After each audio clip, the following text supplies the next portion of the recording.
are well aware how busy you all are and how busy schools are generally at the moment. But these webinars really are designed to be helpful, and the idea came from feedback from schools of no one feeling that they have all the answers at the moment, but everyone feeling they maybe have a part of the answer, and actually everyone's really keen to hear what other people are trying and their successes and barriers, and just have the opportunity to share practice and approaches and reflect on what we're doing and ask any questions we might have. So this webinar and the others that we're offering at the moment is really designed to do that. It is for schools by school, so you'll be relieved, particularly Emma, who was with me this morning, that you don't have to listen to me talk at all this afternoon. I'm going to be handing over very shortly. So Laura's going to present for us. And then, you know, if you're thinking while Laura's presenting of any questions that you might have, feel free to use the chat bar during, and we can pick them up at the end, or feel free to pop your hands up and speak towards the end if that's okay. So Laura, over to you, and I will mute myself and you won't have to listen to me, which will be lovely.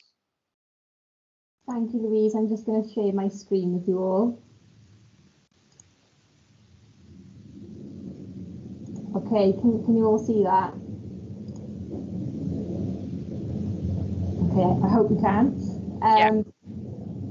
Brilliant, thank you. My name is Laura Dover and I'm Deputy Head Teacher at the moment at Pontypridd High School. And I'm going to talk to you this afternoon about our approaches to professional learning and how they've developed significantly over the period of school closure, and some of the different approaches and strategies that we've tried really, and the success that we've had with them. So I thought I'd start off with this first slide about challenging journeys giving the best views. I don't think anyone would disagree that the past year has been really challenging, particularly as educators.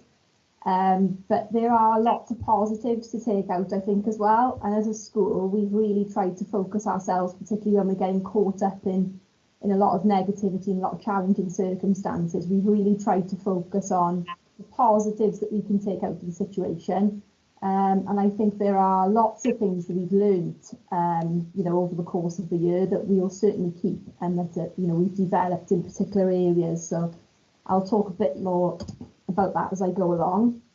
So this is our school, this is Pontypridd High School, for anyone who doesn't know, and just to give you a little bit of context about the kind of school that we are. You can see there some of our contextual information. So we've got 772 pupils in total from year 7 to 11, but we've also got a sixth form of around 80 pupils, 31% free school meals, and you can see the percentages of additional learning needs and English additional language pupils also.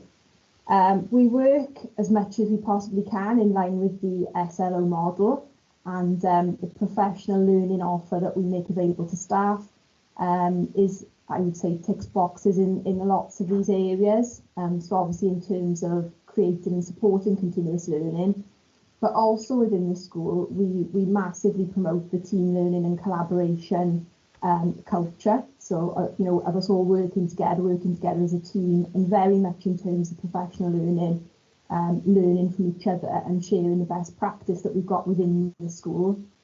And also establishing that culture of inquiry.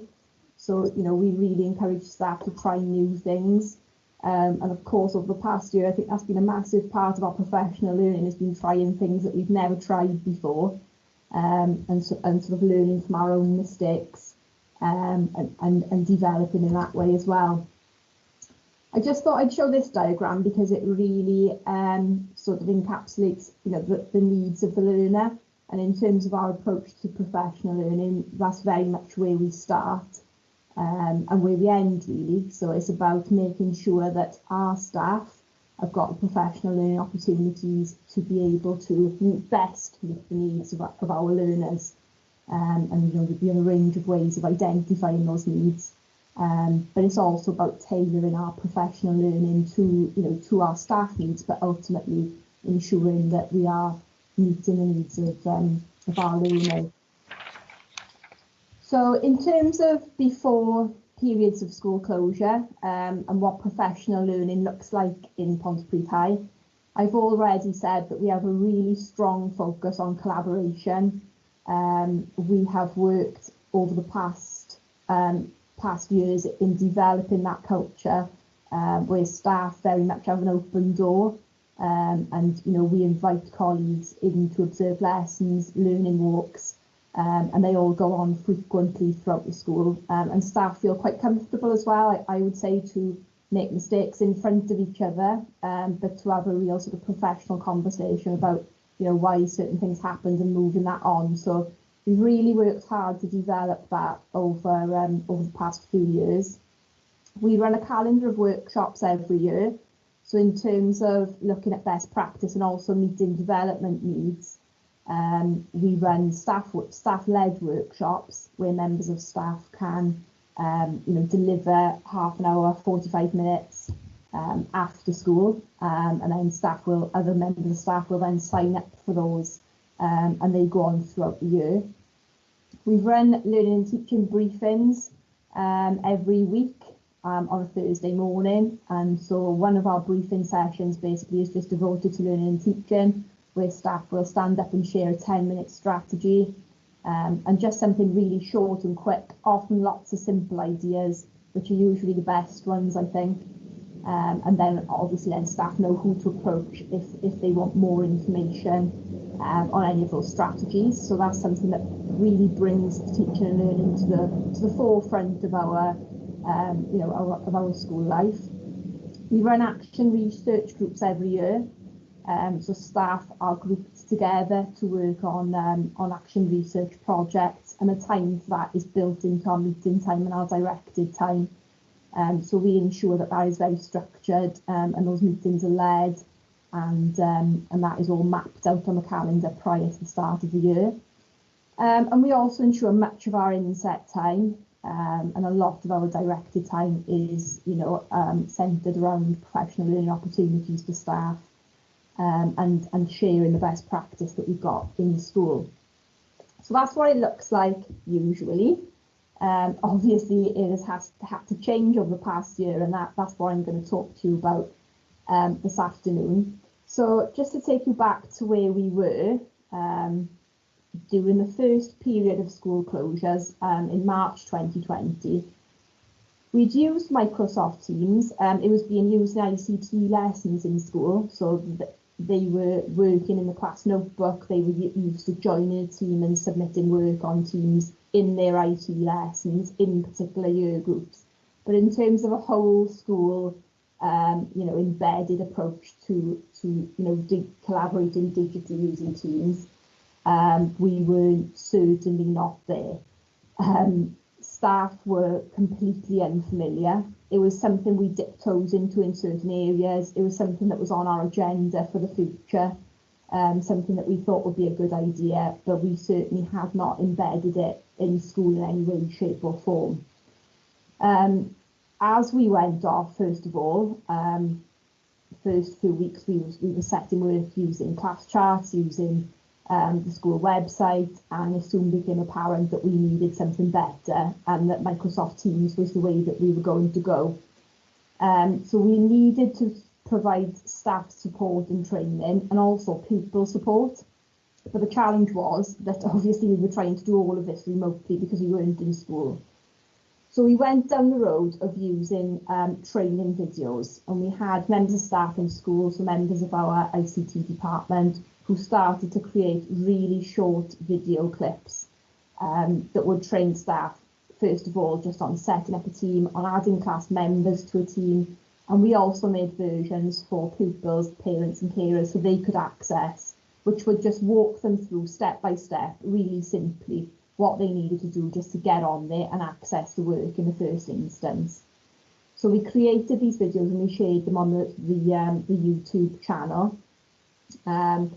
And we encouraged as well a lot of our staff towards resources that were starting to be made available online.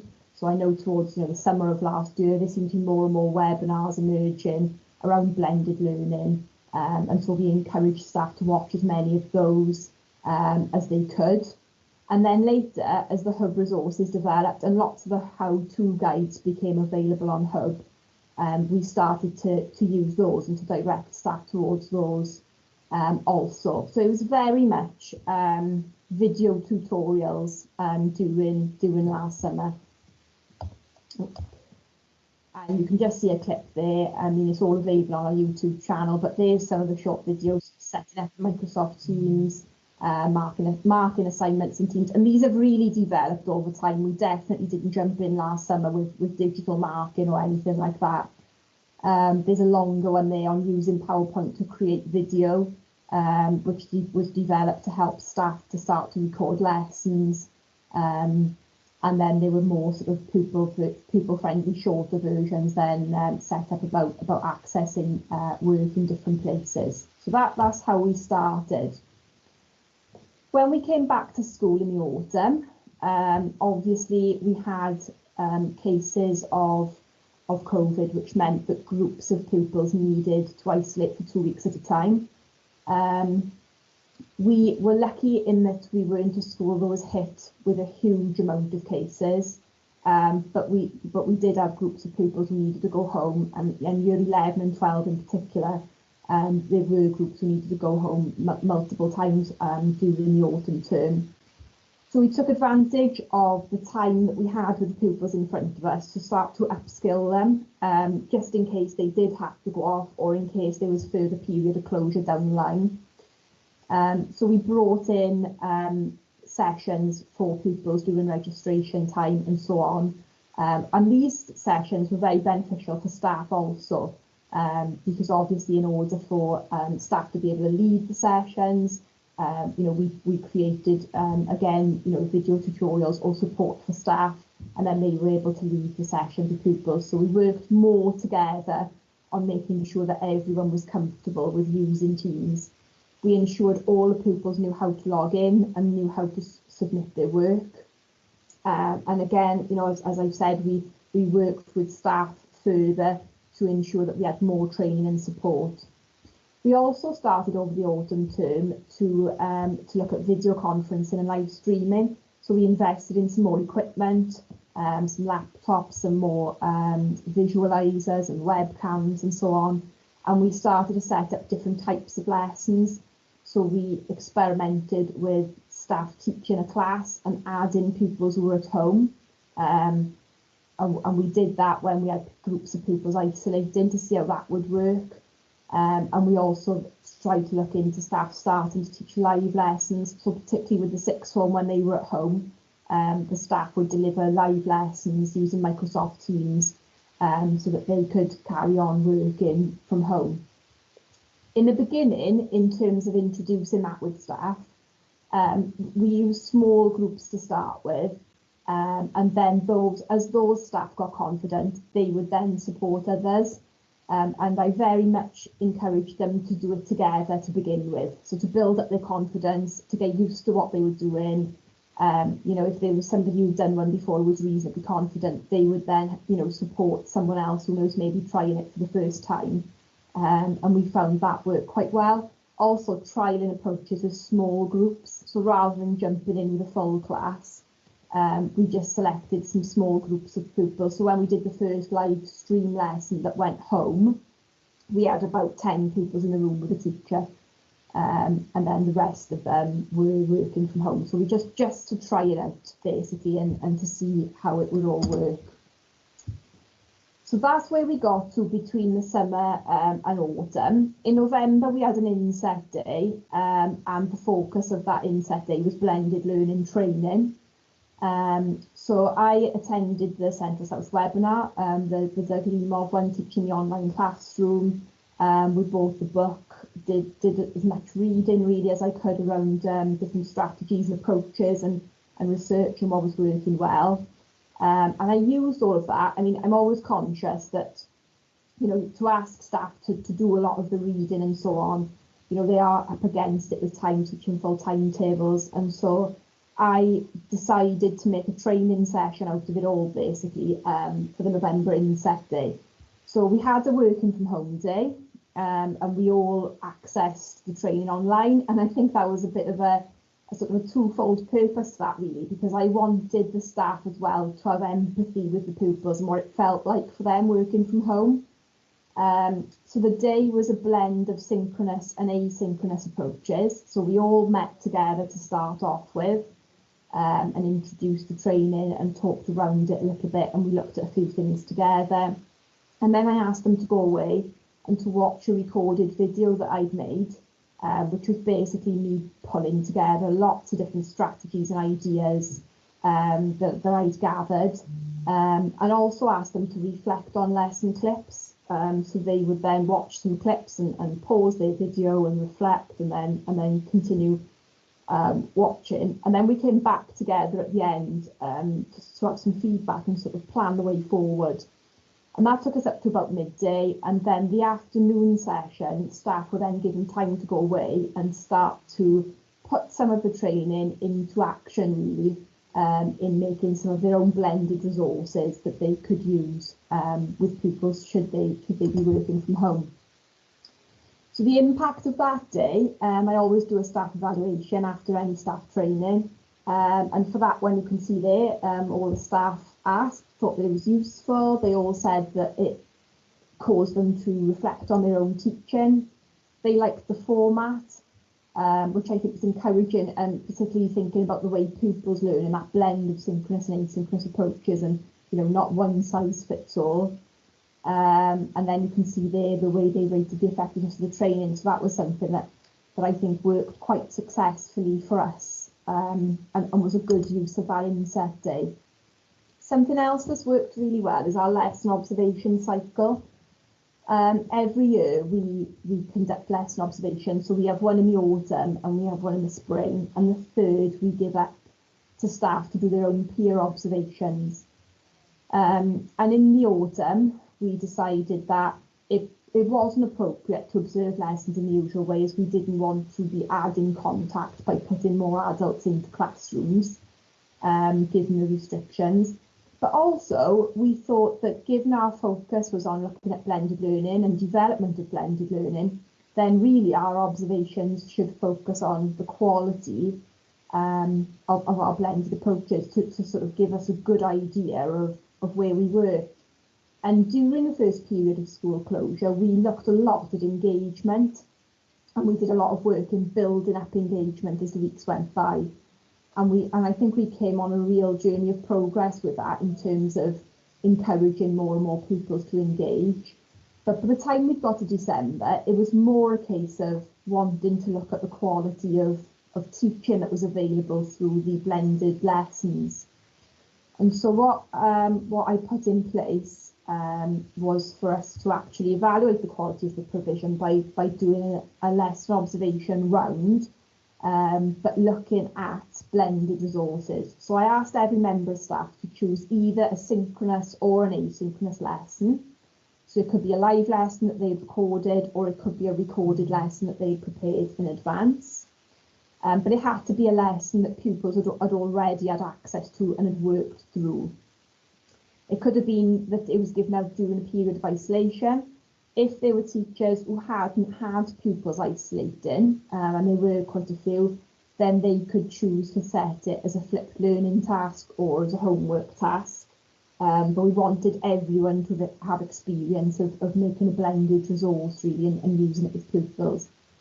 So the lesson then was shared with a link member of SLT. So they were asked to share in advance the lesson recording, also the lesson plan, a range of samples of work so that we could look at outcomes, and they could choose to submit also anything else that they wanted to give over. So it may have been feedback from pupils, engagement data, anything really that would support reflections around the success of the lesson. So I produced a pro forma, just something like that. It was just 2 sides. I don't expect you to be able to read that. I've blown up the text view on the next slide. But that pro forma was given to every member of staff, and they were asked to fill that in themselves before the meeting. So the meeting was scheduled with their link member of SLT. They had to share the lesson and the supporting documentation before the meeting, but they could basically come to the meeting fully prepared really for the discussion, because we made available to them all of the question prompts. And you can see here questions about engagement, so just causing them to reflect on all sorts of elements of engagement, the planning of the lesson, why do they structure it in a particular way, you know, how well did this allow pupils to make progress, role model learning, you know, were pupils given success criteria, did we role model skills, how well was this done, and also how do they measure progress, so thinking about their AFL and the assessment and the challenge. So quite an in-depth discussion really, but for them to just reflect and to think about the lesson in detail. So one member of staff that I did the meeting with, she decided to do a PowerPoint, so she'd filled in the pro forma, but the first 10-15 minutes of the meeting was her presenting really her reflections to me, before we then went on to have a discussion, and so she decided to put a PowerPoint together, and these are just a few slides from her PowerPoint really, where she was going through specific details that she wanted to share with me from her class. And then you can see she'd included then some work, she included some examples from the pupils who were in school, because this was a lesson where she had some in school and some at home. So she'd included examples from both sets of pupils, and then she was able to comment on the difference in standards between the pupils who were at home and the pupils who were in school. So that was the progress. Every member of staff completed that meeting before Christmas. And then I asked for their feedback as a professional learning activity on how they found the process. So you can see, did you find the process useful in terms of reflecting on the pedagogy? So the blue there is yes. The process helped you to clearly identify strengths and areas to develop. So again, the blue is yes. As a professional learning activity, will the process have an impact? So again, most thinking yes, 2 for no and 1 for not sure. Rate the impact. And would you like to see elements of this process incorporated into lesson observation activities in the future? And everyone said yes, which I thought was quite interesting. And these are some of the comments from staff. And they were all really positive, to be honest. And the interesting thing was, I think that it was a far more in-depth discussion, really, than we would have had as feedback from a lesson observation. But instead of spending the time sort of sitting in the classroom, we were spending the time reflecting and talking about the actual impact and progress on learning. And I think the fact that they were able to come to the meeting prepared and they knew what was coming sort of took some of the maybe elements of unknown away that can sometimes be associated with a lesson observation. So following that approach, I then wrote up my analysis. So based on the whole school and what we'd gathered in there and what we'd found, I could then write up my summary of our strengths and areas to develop in terms of blended learning. And you can see there some of the things that we identified as best practice which should be shared across the school. So for further professional learning from that, there were some really good ideas that came out. So aspects of digital marking, which are really time efficient for teachers, but still have impact on pupil learning. Use of forms quizzes and the way some staff have started to use them to generate item level data. So being really specific and diagnostic in terms of pupil strengths and areas to develop. And again, finding quicker ways to do that using technology than we would usually do using paper, collaboration using Padlet. So now what I will do to further on the professional learning is to build those opportunities for staff to share into our future workshops, into our online clips, and into our briefings, which at the minute would be done as live meetings or recorded. And the last thing I wanted to share is that something really useful, which may be something everyone is doing, I don't know, but we've set up a Microsoft team for staff for professional learning. And in that staff team now, if any meetings that we schedule for professional learning, we can schedule them in the team. And that means that all the recordings then are saved within the team any workshops that we do as meetings, any workshops that are recorded, we drop into that team. So everything is in one place for everybody to access and is really organised.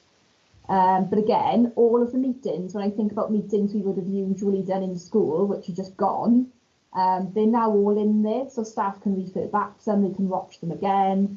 If they miss them for any reason, then they can pick them up at another time.